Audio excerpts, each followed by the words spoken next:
Riverside are, not to generate a new link. Actually, they generated a new link. Stupid. Okay, let's see.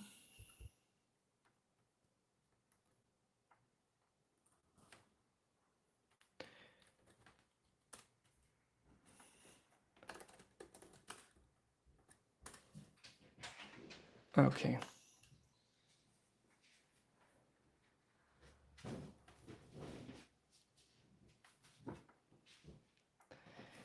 Okay. Roland, can you hear me? Now we need to bring the whole Yes, I can hear crew you. in this thing.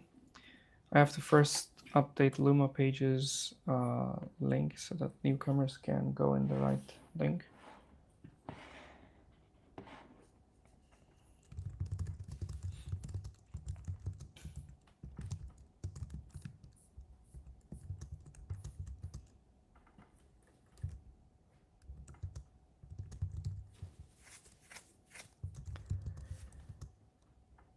Can we double check? Okay, so how many people are 10 watching?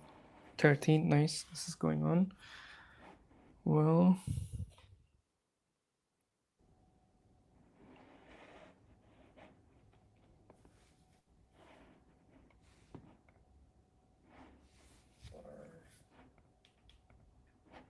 okay. 13 people are there, 17. It is going on, okay.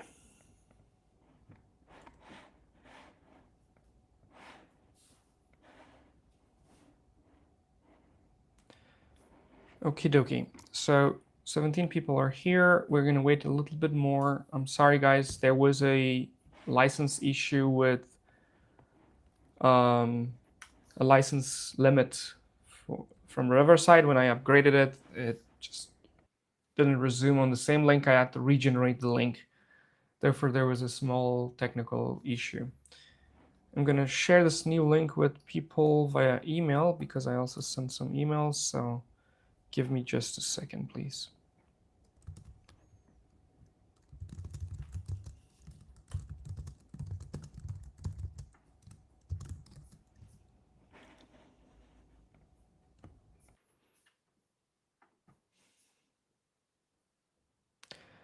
Maybe Roland, you can go and do your introduction. I will set the stage for you, and then I can do this email sending in just a minute. Hi, everyone. Welcome to this show. We're going to have live coding or live vibe coding for the next 90 minutes. There is some technical issue I have to take care of from Riverside. Roland will go and do a quick intro. I need like 2-3 minutes before I'm done. And then I'll take over back and set the stage, and then we'll go on. So, Roland, all yours. Sure. Hi, everybody. Thanks for joining. I'm Roland. I'm a vibe coder since approximately 10 months. I think vibe coding is how I got into software and engineering. What does vibe coding mean? It basically means that you build software through LLMs. So you use AI to generate the code. And actually, I didn't know syntax when I started last year. The first tool that I used was Cursor, and in this session today, we want to show you how to do that, assuming that you have no prior technical knowledge. And the main thing that I want to show you is how you can prompt Cursor and tell it to generate something and then watch it do that live. And I'd love to get some ideas from you, what you find interesting. I already have a project in mind and set up, but the purpose of this is to have you be able to do that after this call yourself, with maybe a little bit of learning that you'll have to do where Amal can help and his YouTube course. But yeah, you should be good to go and just kind of like know how to use Cursor or get the main point of it.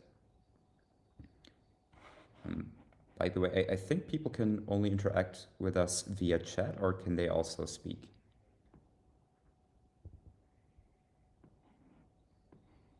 It's live.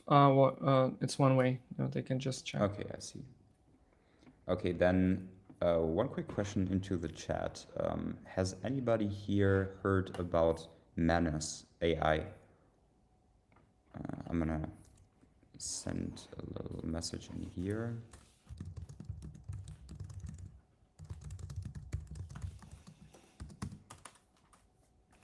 I'd be curious to know if that's something which people would be curious about building themselves.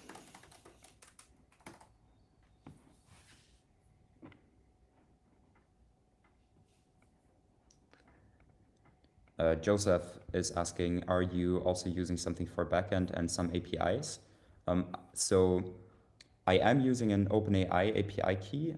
I don't want to use much more of that because I think it would kind of go beyond the scope of this call.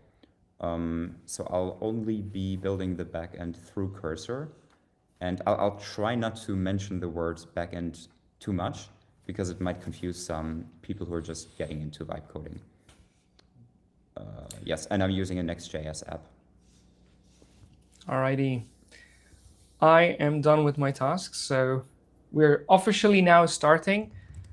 Welcome, everyone. We have got around 33 people online. That's the show up rate I was expecting as well, like 30% or so. Let's start then. Hi, everyone. My name is Emil Sire. I'm a software engineer. I've been building software for the past 23 years. I started all the way back in 2000, in 2001, building VB6, and then I've been hands-on throughout all these years. I've seen JavaScript growing in front of my eyes. I've been a React engineer for 9 years or 8 years, Node.js, PHP, Python, you name it. I've been there full stack for 17 years. I have a bachelor's degree in computer science, a master's degree in AI. I moved to Germany as a scholar. I got a scholarship from DAAD for doing my master's in AI. I've been building companies in the past, so 5 companies in the past 16, 17 years, 3 startups, 2 agencies. So I've been there, and I have built a lot of different software for big companies like Klarna, Siemens, Allianz, you name it. What I've seen in the past 2.5 years has blown my mind. Generating code is the biggest impact that AI brought forward. And we have seen it companies with 20 people going to 100 million euros in ARR in record time. That is amazing. What has happened to Cursor and the Lovable and all the other AI-assisted code development. And on 5th of February, Andrej Karpathy coming and saying that, hey, I see stuff, I click stuff, I do stuff, and often it works. And until only seeing that tweet from Andrej Karpathy, the OpenAI's former co-founder, I was guilty of the same thing, and I was hiding it from the world. Because I trusted this AI-generated code so much, I was mostly applying it first, seeing the results. When it worked, then I would say like, okay, now let me see if it's a good code or not, and then whether I should save it in my GitHub repository or not, or push it in my GitHub repository or not. So now this term that Andrej Karpathy coined on 5th of February called vibe coding is catching fire. Everybody is talking about vibe coding. And in this session, in the next 90 minutes, we will show you how we do vibe coding from 2 different perspectives. Me as a very senior developer building AI agents right now in Germany and as well in the UK, I have clients. I build AI agents, and how do I do vibe coding? My whole workflow I'll show you in 45 minutes. And then the next 45 minutes would be Roland, whom I got to know from one of his awesome screenshot tools that he built literally by vibe coding 6-7 months ago. And I've seen him grow so much that he now works in a very cool startup in Berlin where he is building evals for AI agents, for a voice AI agent, which is really a complex thing. And he's also teaching himself TypeScript. So vibe coding is there to stay, despite all the negative meme around it, despite the fact a lot of people talk against it. And I think those people who talk against it, they don't exactly know what the power vibe coding has under its belt, but they will over time get to know it. If any developer, any senior developer says that vibe coding is a fad, or you ship shit code in production with vibe coding, they don't know exactly what to actually do.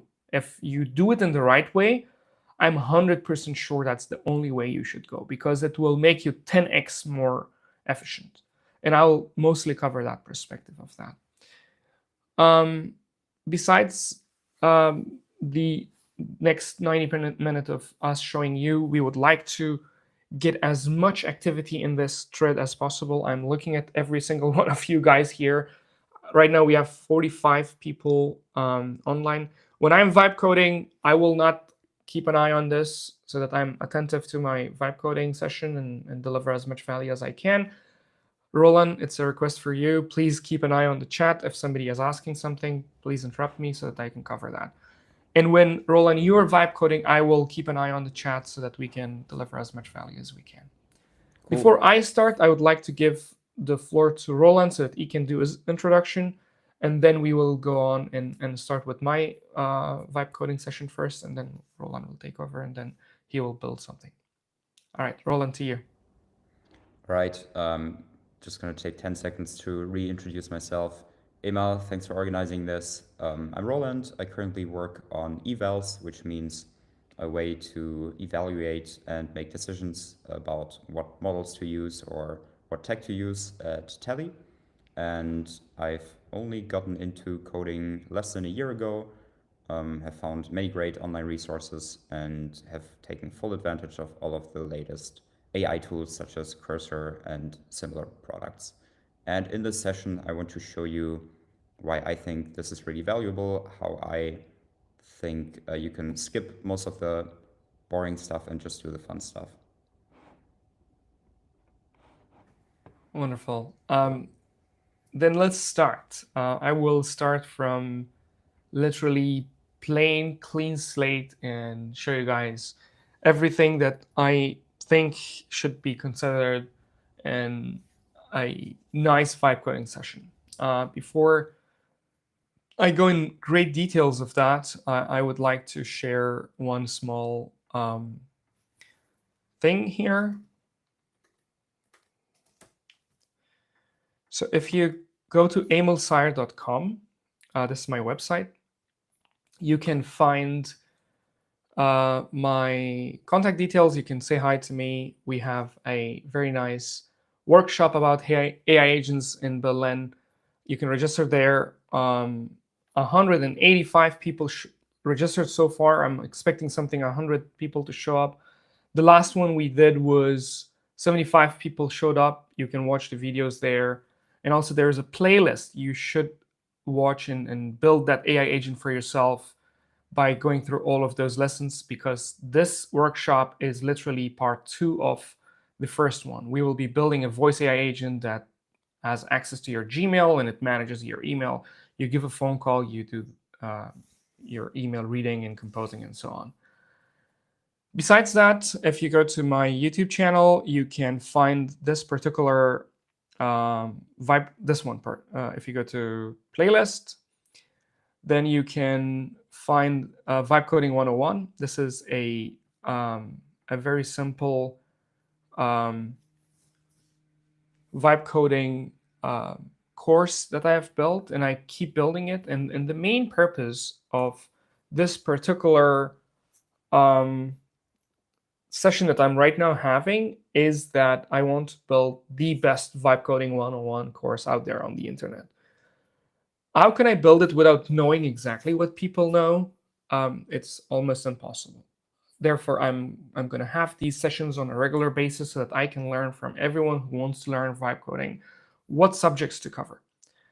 And I also have a crazy hacker way of doing it. I will scrape all the Q&As on the internet about vibe coding and include all the concepts, like 1-2 minute detailed videos showing you what is, for example, HTTP request, what is an HTTPS, what is a JWT token, and all the core concepts that vibe coders usually need to know in order to build things. With that being said, please leave me comments on this video, or especially questions, whatever questions you want this course to include, this course of Vibe Coding 101. Alrighty, so let's start with my vibe coding session. I'm so much a terminal guy, so I in my course also I do terminal a lot, and I will teach you guys how to use a terminal. Because as a vibe coder, I think you deserve to use a little bit hacky solutions, like showing a nice terminal to your mom and say like, look, I know how to code, despite the fact that most of the code will be generated by AI. But let's start. So what I'm going to build is something what I built before on a vibe coding workshop, in-person workshop, which I did 3 weeks ago in Berlin, this one. Where I built kind of like a voice transcription solution. So I will start from there. I'm going to create a small folder, call it intro, just intro. I'm bad with naming. And I'm going to open Cursor. For those of you who don't know what's Cursor, Cursor is basically a code editor. It's a fork of GitHub. What's a fork? Fork is basically copy pasting, like kind of like forking, putting a fork into something and then taking a piece of it for yourself.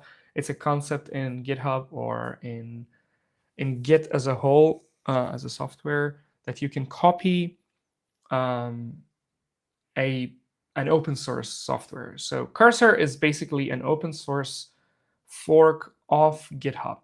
GitHub. VS Code. So VS Code is open source, one of the very few good products built by Microsoft. Cursor dudes forked it, added this AI integration with it. That's much better than Copilot in a lot of different perspectives. There are others like Windsurf and so on, but I like Cursor a lot. I tried all of them, and we'll see a lot of stuff here. So a few small things when you open Cursor, it's going to be like this. In this side, you see a list of all the files and everything you see, a few options to see your files, search, the Git stuff, and as well on the right side, which we'll spend most of the time with. As a part of my course, I also cover, as I said, Git and terminal. So let's start from very, very basic commands on Git. ls or just typing l will give you all the directories. Right now, my directory is empty. You can see this is empty. If you press open or type open space dot, it will open that folder for you. You can see the folder is empty here. And if you want to make a directory, you can mkdir, that means make directory. That's my apologies. This zoom in didn't work. So mkdir, if I say I write test, press L again, you can see a new directory of test is created. And also here, you can see a test directory is created. There's another command you might need to know, rmrf test, or whatever file name you give it, it's going to permanently delete it. Now you see the directory is gone. We'll encounter a few more commands here as we go, but it's a good practice that you always put things on GitHub. So let's go and build ourselves a GitHub repository first. So I'm going to create a GitHub repository. I call it intro transcriber. Going to pick the owner being Emil. Going to set it to private, but you can also set it public. Public means like everybody can see that. There is a small step that you need to set up SSH, which I will cover in another video just to speed up this process right now. And I'm going to git clone, paste the URL. So what this does is it says like, go ahead and copy everything that I have brought from there. So you can see now there is intro transcriber folder created. Again, cd means like go to this directory or call directory or open that directory. And now I'm inside this directory. You can see there is something, I'm using a terminal called iterm, it tells me, gives me some hints that, hey, right now you're on this branch. What is a branch in a GitHub repository? It's basically one clone of the entire folder and files and everything that you have in place. Okay, so now we have it here. I'm going to open cursor on this directory. Let's close that one. So that we have a setup of the GitHub in here. What I want to build here is a very, very simple application. First, I would like to quickly spin it off with minimal code in place, and then we will take a step back and then go in and kind of like clean it up and put things out on the floor. All right, so what we have right now is a clean folder, nothing is there. And what we want to build is a transcriber solution, something that I can talk to and then my voice is transcribed. I can see it on the screen, and I can evaluate it based on the text I see. And if time allowed, maybe we'll add a few more features to kind of like enforce me to do my introduction in a meetup. Okay, so I can literally start from nothing, especially if it's like your very first minute in vibe coding. I would suggest not worrying about a lot of concepts like Next.js, GitHub, and blah, blah, blah. You just tell Cursor what to do. It will most probably do it right. Small setup I would like you to put in place is if you click on these three dots, click it on this menu, open as editor. Then it opens it all in this page. And then press Command B to close that side menu, and then put it on one side. Okay. And now I'm using a software called Super Whisper. It's basically just a transcription tool. I press a keyboard shortcut on my keyboard, and I keep speaking on the microphone. And then as I speak, it listens to me, and then it transcribes whatever I'm talking about. When I release my keyboard shortcuts, it basically puts that text here. So I will be using that, but you don't have to. You can like literally type here. So that's it. What I want to do in the next like 30 seconds is describe what I want. And then you'll see most probably it will get it right. I don't know how is going to be the outcome. We'll see it together. Can you please build me a simple web application that would listen to the microphone? Please use Web Speech API. It should show the transcript of whatever I'm talking on the microphone on the nice web page. Use your creative mind, create like nice CSS animation and CSS design and everything that you can think of, so that I can see the transcript as I'm speaking. That's it. Like, I don't want to influence it, what technology should I use and so on, because as I said, we'll reverse engineer it and then we'll go on and go with it. There are certain things that I use like Web Speech API. You may not know that, but if you open a separate browser and do your ChatGPT brainstorming there, and then open your cursor on a separate session, it's a better way so that you segregate the chat history, and probably you will end up finding these concepts from ChatGPT. So it's right now using a so-called vanilla JS. It created an HTML file, a CSS file, and so on.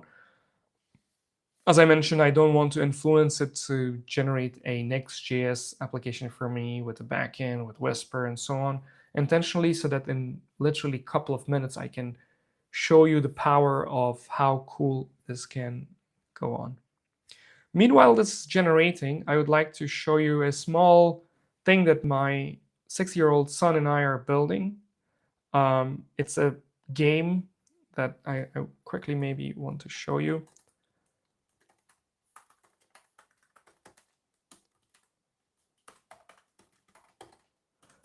So we're building this. We just started Minecraft, but I'll just show you this car game that my son is literally, it's all is concept, like put this for free, this for money, and how much. And he is just 6 years old.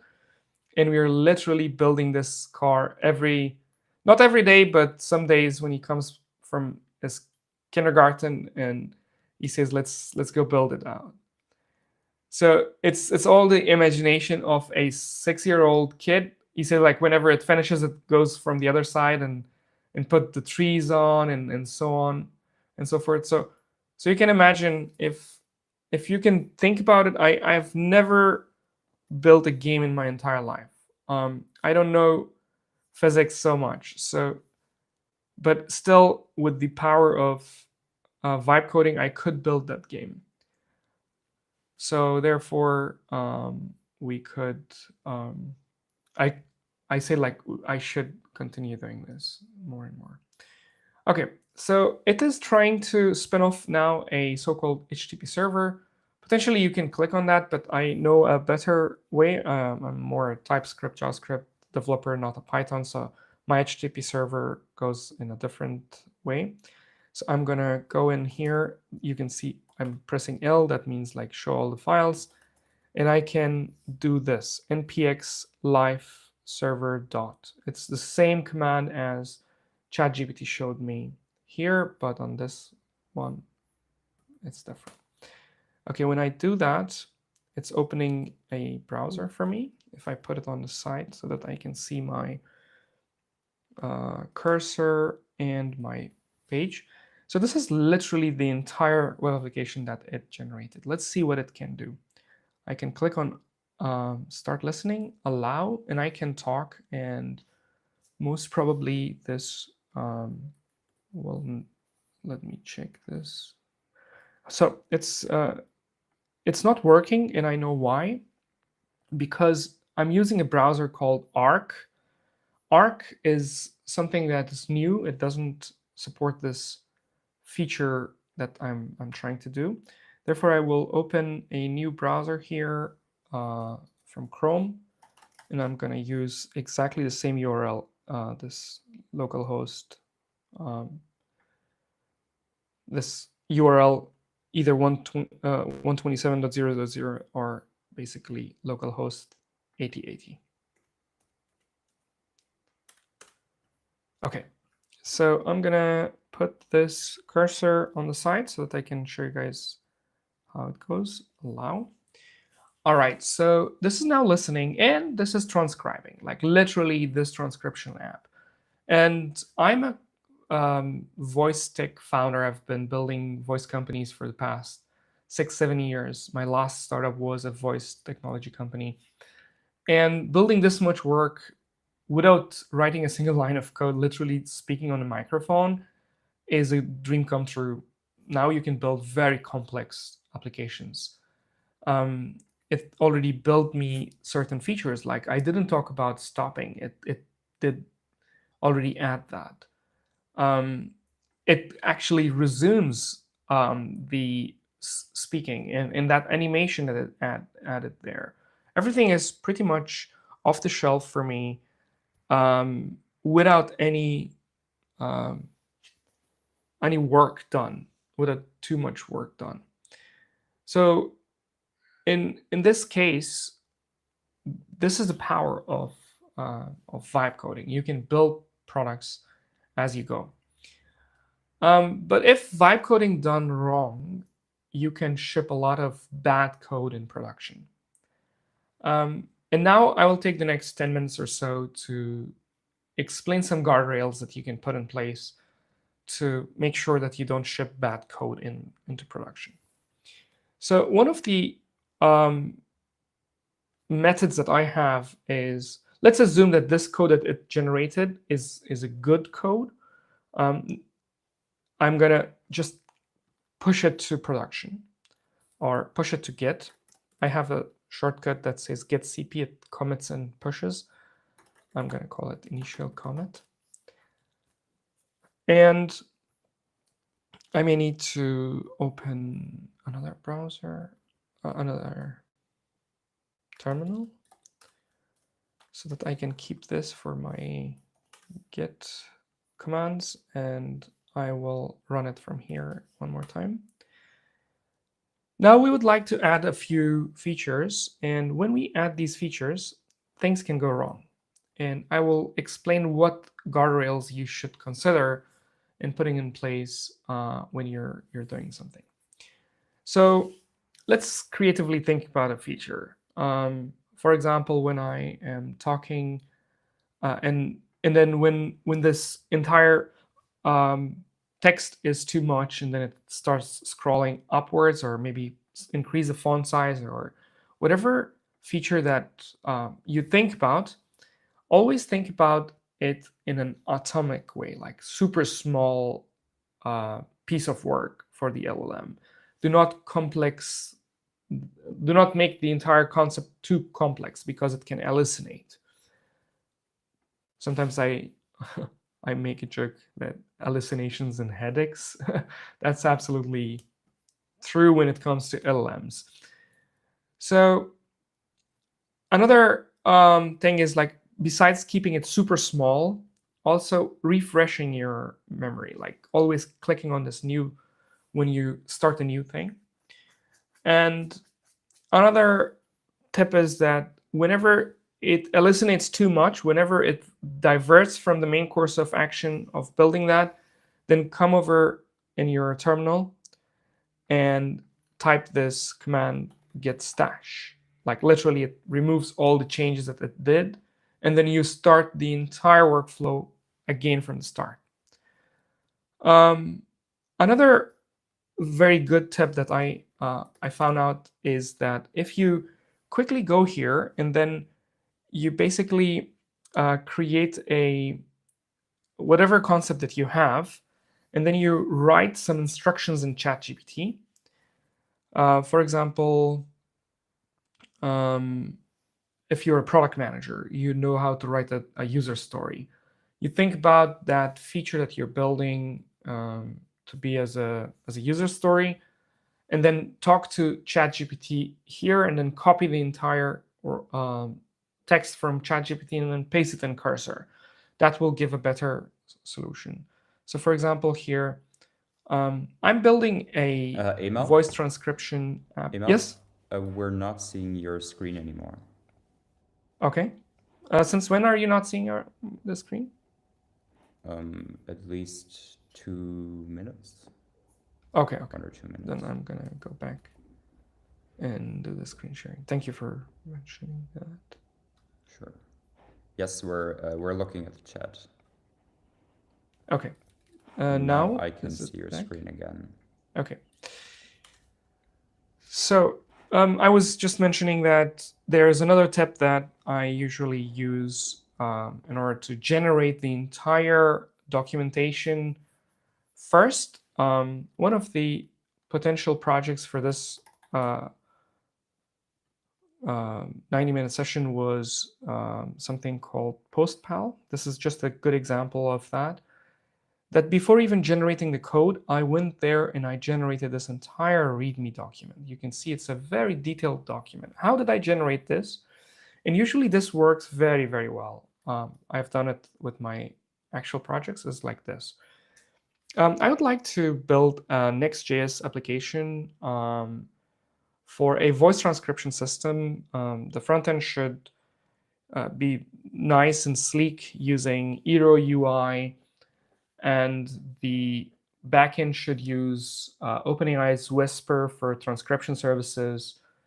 And Next.js 15 should be used, and make sure that it's TypeScript and it's clean code, and write all the user stories separately, especially the features that I want to build a very simple note-taking app that has the following features. Creating a new note, and then as I'm talking, the note is transcribed in real time. I can see it. And then I can also summarize it with ChatGPT integration calls. And also I have a prompt input box at the end of each node so that I can prompt on the text that I'm seeing. So Now, this is going to go to ChatGPT and then it will generate a lot of content. Um, and like this, it will just basically create some samples and then some content, basically. Uh, to be honest, the best would be that you do that also inside Cursor, because Cursor can modify files, and then you have like one small README file that contains all the business logic, just the same as I showed here in this case, like this one. And once you have it, then prompting directly Cursor will result into a much better result. So with that being said, I am pretty much done with my side of things. Maybe we'll just spend another 5 or 7 minutes to modify something on this screen, and then I'll give most of the time to Q&A if there is any on the live chat. Otherwise, then I'll give it to Roland. So I will just spend like maybe 2 more minutes to do something. But if you guys have any questions, please leave it on the chat so that I can answer before I hand it over to Roland. So as I said, I'm going to increase the font size. I'm going to do something. So I will just speak to the microphone. Can you please increase the font size of the transcripts? And when it rolls up, it should have like a nice fade animation going up. Probably it's going to hallucinate because that was too generic comment, but let's see. Sonnet 3.7 can make wonders. All right. So I don't see any questions coming to the chat. Roland, please keep an eye. If there was any questions coming towards me, then I can answer.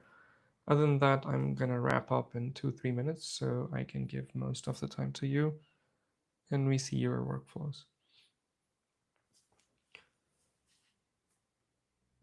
All right, maybe I can ask some quick questions. Sure. Because I'm also new to this project. I haven't seen it before. So can you just quickly summarize, how did you set this up? Like, how did you get to this point where you have kind of a displayed web app on localhost? Okay. Yeah, I will do that. So what I did was I created a folder. I opened Cursor with that folder, and I added the chat window in a way that it occupies the entire width by literally clicking on these three dots and typing a command here, npx live server dot on my terminal so that I can get it locally up and running here. And on the microphone, I spoke literally my wish to Cursor, and Cursor generated all these files, literally HTML, CSS, JavaScript, that allowed me to generate something like this that I can start talking to the microphone. It shows the transcript here in my browser.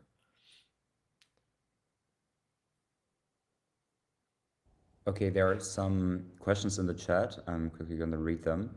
So first question, can you tell me where do you find these cool tools like Web Speech API? I built this in the past with N8N and ChatGPT and Webhook. So where do you find these cool tools? Okay, that's a good question. I have been a web developer for 17 years, so it came across my timeline at some point in time. I don't remember exactly, but I can give you a tip on how to find best approaches to do this. By the way, Web Speech API is not a preferred way. It's a voice engine that's sitting in the browser. You don't pay for it. It's free. The quality of this is also not very good as compared to the paid ones that you can get from off the shelf, for example, from OpenAI's Whisper, DeepGram, and so on. How to find the right tools? ChatGPT. Like, go to ChatGPT, speak in English language what you want to do, and then ask it, like, do a deep research. For those of you who don't know what's deep research, if you go to ChatGPT, turn on this feature, and then speak about this. I want to build a voice application that shows transcriptions, and I don't want to pay for the license fee to OpenAI's Whisper or DeepGram. Is there any free solution for this? Um, and then I'm going to turn off the deep search right now because it takes like 2, 3, 4 minutes to do that. I'll just let ChatGPT answer. And then probably it will come up with, okay, it came up with that OpenAI's open source project and some other open source projects. And then maybe you can keep asking questions that, hey, I'm not technical, what do you prefer, and blah, blah, blah. It kind of like went into that direction because I mentioned OpenAI's Whisper, so it thought that I am technical. So if you say that, well, I'm not technical, I'm using vibe coding solutions, I'm just using code generators, is there any API in the browser that I can use? And kind of like you will find your way out, and then it will finally give you some solutions like web speech API.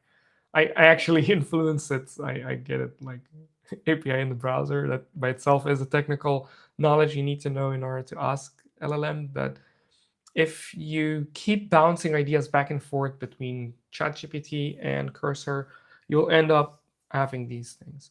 But one Okay. thing I'm Yeah. one last thing I'm trying to do with this course that I'm generating is to cover all these tiny little concepts. So let me know if you guys have any questions.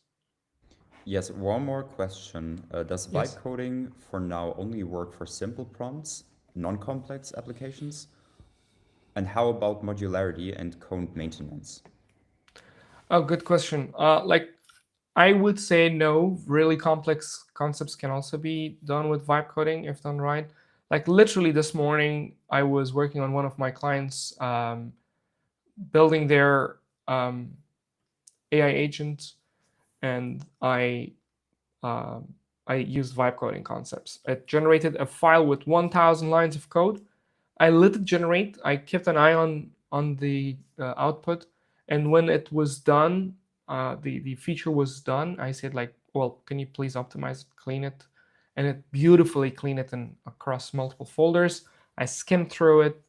I I said like, okay, now this is good to be shipped, and then I shipped and I git committed and pushed it to GitHub. And it's an AI agent that I'm building for a conference company where we're thinking about speed and accuracy. Speed because it's a conference, it's happening exactly in that day, and we have to deliver fast. It cannot be delayed. And accuracy because we want quality. We want to make sure that we invite people um, who are good for that conference. So yes, it can be done for big projects. Okay. Now I'm not sure if I have any time left, but this apparently is done. So let's see if, okay, it just increased the font size a little bit, but I'm not sure how the scrolling feature would work, but only I wish we would have had more time to play around with this, but you can watch that video that I showed in the start of this presentation where we spent like 4 hours doing vibe coding and we built something very much similar to this, and we tried a lot of cool things with it besides just transcription, but um, pushing the kind of like a person doing an introduction for 60 seconds across 4 questions. What's your name? What's your profession? How can you help others? What help do you need? Something like that.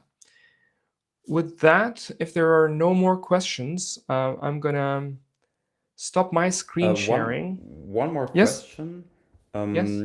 Florian asked, I'd be curious about the overall bits and pieces of the dev environment. What I picked up so far is Mac terminal, Cursor with Claude 3.7, NPM for the live server, NPX, yeah, NPX, NPX live NPM. server. This is not my day-to-day workflow. My day-to-day workflow is almost like this. So I use iTerm2, I use Cursor, I use Next.js or Node.js for everything, Python a little bit. And also I use a lot of Sonnet. I don't use Lovable and stuff.